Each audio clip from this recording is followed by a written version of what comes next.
ఈరోజు ఉదయం గుల్జార్ హౌస్ దగ్గర ఉన్నటువంటి కృష్ణా పర్ల్స్ ఈ షాపు సంబంధించిన రెసిడెన్షియల్ కాంప్లెక్స్లో మంటలు రావడం జరిగింది. మార్నింగ్ 6:16కి 6:16కి ఫైర్ కాల్ వచ్చింది. ఇమీడియట్గా మొగల్పురాకు సంబంధించినటువంటి ఫైర్ టెండరు, దాని తర్వాత ఇమీడియట్గా 11 ఫైర్ టెండర్స్ వచ్చి ఇక్కడ మంటలు ఆర్పడం జరిగింది. ఈ మొత్తం ఇన్సిడెంట్లో అంటే జరిగిన కారణమైతే మెయిన్స్ దగ్గర షార్ట్ సర్క్యూట్ అని చెప్తున్నారు. ఎందుకంటే అక్కడ ఉన్నటువంటి 2 షాపులు కూడా కంప్లీట్గా కాలిపోవడం జరిగింది. ఈ మధ్య కాలంలో వాళ్ళు చెప్పిన దాని ప్రకారం మొత్తం కూడా వుడెన్ ప్యానెల్ తోటి డెకరేట్ చేసినారని చెప్తున్నారు. షార్ట్ సర్క్యూట్ వల్ల ఈ యొక్క వుడెన్ ప్యానెల్స్ అన్నీ కాలి మంటలు బాగా వ్యాప్తి చెందడం జరిగింది. సో ఫస్ట్ ఫ్లోర్లో ఉన్నటువంటి 17 మందిని మన వాళ్ళు ఆక్సిజన్ మాస్కులు అవి వేసుకొని రెస్క్యూ చేయడం జరిగింది. బేసికలీ వాళ్ళందరినీ కూడా హాస్పిటల్స్ పంపించినారు, వివిధ హాస్పిటల్స్, తర్వాత డీటెయిల్స్ ఇస్తాము. ఒక 4 మాత్రం పైనుంచి ల్యాడర్ మీదుగా కిందికి వచ్చారు. సో ఈ 17 మందిలో అందరూ చనిపోయినారని చెప్తున్నారు. అది పోలీస్ వారి తర్వాత కన్ఫర్మ్ చేస్తారు. ఈ ప్రధానంగా ఇన్సిడెంట్ జరగడానికి కారణము ఇక్కడ మెయిన్స్ దగ్గర షార్ట్ సర్క్యూట్. అక్కడ ఉన్నటువంటి వర్కర్స్ తోడు కూడా నేను మాట్లాడాను. అక్కడ రెగ్యులర్గా షార్ట్ సర్క్యూట్ అవుతుందని చెప్పడం జరిగింది. ఈ ఇంటి లోపల మాత్రం ఎటువంటి ఫైర్ ప్రికాషన్స్ సంబంధించినటువంటి ఏమీ కూడా తీసుకోలేదు. ఈ బిల్డింగ్ మాత్రం G+2, G+1 బయటికి కనిపిస్తుంది, బట్ G+2 లోపల ఉంటుంది. First floor and second floor complete residential area, ground ఫ్లోర్లో అన్ని షాప్స్ ఉన్నాయి.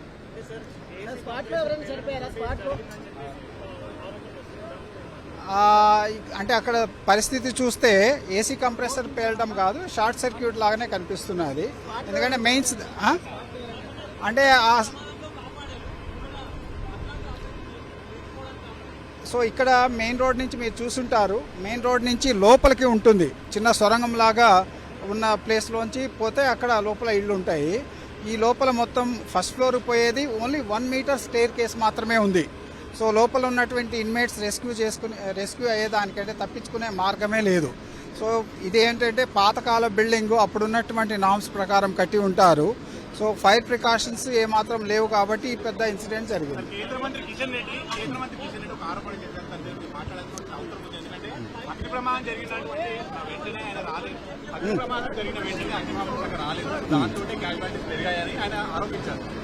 ఆ విధంగా ఆయన స్టేట్మెంట్ ఇవ్వడాన్ని మేము అది వాళ్ళ విఘ్నతకే వదిలేస్తాము. మేము మా ఫైర్ స్టేషన్ నుంచి ఏ విధంగా ఫైర్ ఇంజన్లు వెళ్ళింది అనేది ఆల్రెడీ మేము సర్క్యులర్ మీకు పంపించినాము. 6:16కి కాల్ వచ్చింది, 6:17కి మొగల్పుర ఫైర్ స్టేషన్ నుంచి ఫైర్ ఇంజన్ బయలుదేరింది. తర్వాత ఐ థింక్ 6:24 ఏదో మొత్తం లిస్ట్ అందరికి కూడా మా పిఆర్ఓ ద్వారా మీకు మొత్తం 11 ఫైర్ వెహికల్స్ని పంపించడం జరిగింది. దాదాపు 70 మంది ఫైర్మెన్, 70 మంది పైగా ఫైర్మెన్ ఇందులో పార్టిసిపేట్ చేశారు.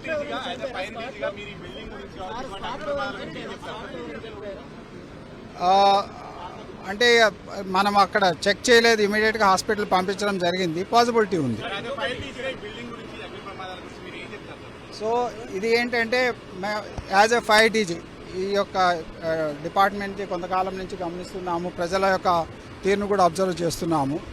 సో ఇటువంటి ఫైర్ జరిగినప్పుడే జనం అందరూ కూడా చాలా ఏమంటారు ఫైర్ ఇన్సిడెంట్స్ జరగడంతో ఇబ్బంది అవుతుందని చెప్తున్నారు. ఎప్పుడు కూడా ప్రతి ఒక్కళ్ళు కూడా ఫైర్కి సంబంధించినటువంటి ప్రికాషన్స్ తీసుకోవాలి. ఎప్పుడు ఎవరి ఇంట్లో ఏ విధంగా మంటలు వస్తుందని చెప్పడం కష్టము. నేషనల్ బిల్డింగ్ కోడ్ ప్రకారం ఫైర్ ప్రికాషన్స్ ప్రతి బిల్డింగ్లో తీసుకోవాల్సి ఉంటుంది. ముఖ్యంగా మిక్స్డ్ ఆక్యుపెన్సీ అంటే కింద షాపులు లేకపోతే బిజినెస్ ఉండి పైన ఇల్లు ఉన్న ప్లేస్లలో ఖచ్చితంగా షాపులలో ఈ యొక్క ఫైర్ డిటెక్టర్స్ కానీ స్మోక్ డిటెక్టర్స్ కానీ స్మోక్ అలారమ్స్ పెట్టుకోవాల్సి ఉంటుంది.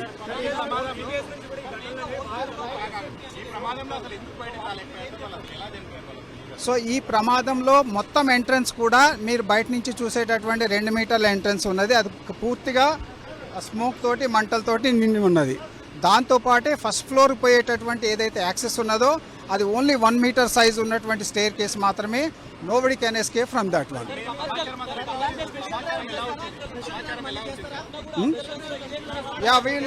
we will continue special drive.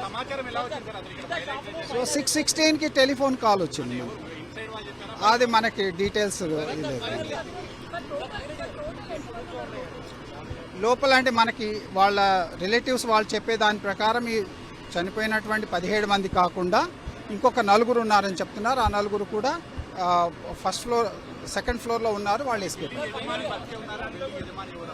అది పేర్లు మనకు తెలియదు.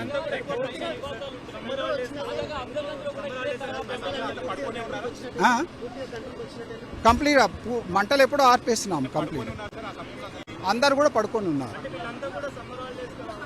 మాకు రిలేటివ్స్ చెప్పిన దాని ప్రకారము సమ్మర్ హాలిడేస్కి కొంతమంది పిల్లలు కూడా వచ్చి ఉంటున్నారు డిఫరెంట్ ప్లేసెస్లో.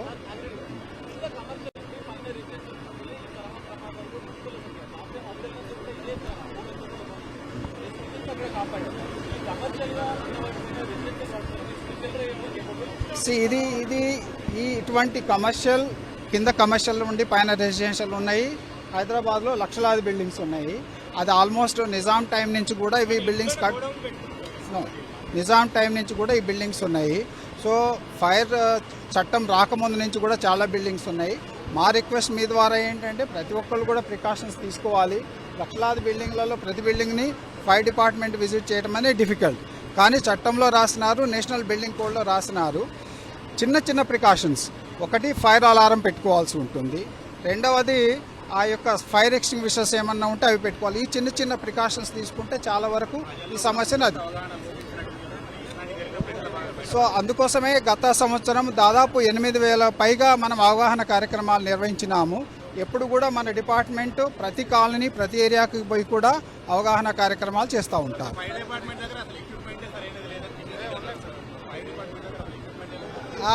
అది వాస్తవం కాదు. మనం ఈ హైదరాబాద్లో జరిగేటటువంటి ఏ ఫైర్ అయినా కానీ ఆపడానికి సరిపడే ఎక్విప్మెంట్ మన దగ్గర ఉంది.